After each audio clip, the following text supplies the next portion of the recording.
বাংলাদেশ জাতীয়তাবাদী ছাত্র দলের যাত্রা শুরু হয়েছিল শহীদ প্রেসিডেন্ট জিয়াউর রহমানের হাত ধরে।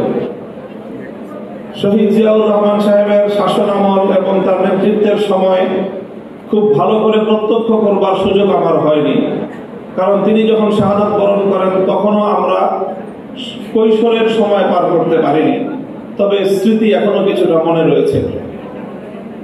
শহীদ প্রেসিডেন্ট জিয়াউর রহমান সাহেব তিনি জাতীয়তাবাদী ছাত্র দলকে বাংলাদেশের রাজনীতিতে মেধাবীদের একটি সম্মিলন হিসেবে গড়ে তুলেছিলেন, যেখান থেকে আগামী দিনে রাষ্ট্রচিন্তক বের হয়ে আসবে, যেই ছাত্র সংগঠন থেকে আগামী দিনে বাংলাদেশের নেতৃত্ব তৈরি হবে।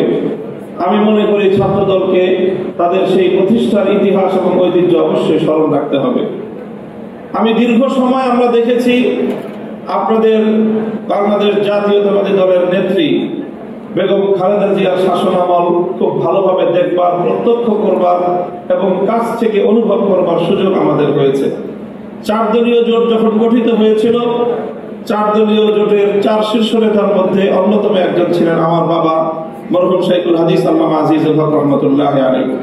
সেই সুযোগেও অনেক জানাশোনার সুযোগ আমার হয়েছে। আমি আজকে আপনাদের এই উপস্থিতিকে বেগম জিয়ার 2টি কথা উদ্ধৃত করতে চাই। যখন 5ই আগস্ট ছাত্র গণ অভ্যুত্থানের মধ্য দিয়ে বাংলাদেশের মানুষের বুকের উপর থেকে জগদ্দল পাথর, ইতিহাসের বর্বরতম নৃশংসতম শাসক লেডি ফেরাউন খ্যাত শেখ হাসিনা উৎখাত হলো এবং বাংলাদেশ তার ফ্যাসিবাদ থেকে মুক্ত হলো, ঠিক 5ই আগস্টের একদিন পরে বেগম জিয়াকে হাসপাতালে দেখতে যাওয়ার সুযোগ আমার হলো এবং সেখানে ডক্টর জাহিদ সাহেবের বদান্যতায় দীর্ঘ সময় একান্ত সাক্ষাতে আমার সঙ্গে কথা বলার সুযোগ হলো। চিন্তা করেন, যে মহিলা 80 বয়সে জীবন মৃত্যুর সন্ধিক্ষণে দাঁড়িয়ে যার দ্বারা এমনভাবে নিগৃহীত হয়েছেন, অপমানিত হয়েছেন, নিজের প্রিয় বাস্তু ভিটা তাকে ছাড়তে হয়েছে এবং জীবন মৃত্যুর মাঝামাঝি দাঁড়িয়ে বছরের পর বছর কারাগারে তাকে নিক্ষিপ্ত থেকে মৃত্যুর প্রহর গুনতে হয়েছে, যার উপর অত্যাচার এবং নির্যাতনের কোনো সীমা ছিল না, সেই বেগম জিয়া যখন জানতে পারে তার সামনে তো ঘটছিল বাংলাদেশের এই পরিবর্তন, পট পরিবর্তন, শেখ হাসিনার এই পতন, স্বাভাবিকভাবেই তখন তো তার সঙ্গে কথা বললে প্রতিক্রিয়ার মধ্যে শেখ হাসিনার কিছু পর্যালোচনা, শেখ হাসিনার শাসনামলের কিছু জুলুম নির্যাতনের কিছু বিবরণ, তার ক্ষোভ, তার দুঃখ, মর্মবেদনার কিছু গল্প উঠে আসার কথা। আমি বিস্ময়াভিভূত হলাম। তার সঙ্গে প্রায় আধা ঘন্টার মতো আমার কথা হলো। তিনি আধা ঘন্টার মধ্যে একবারও শেখ হাসিনার নাম উচ্চারণ করেন।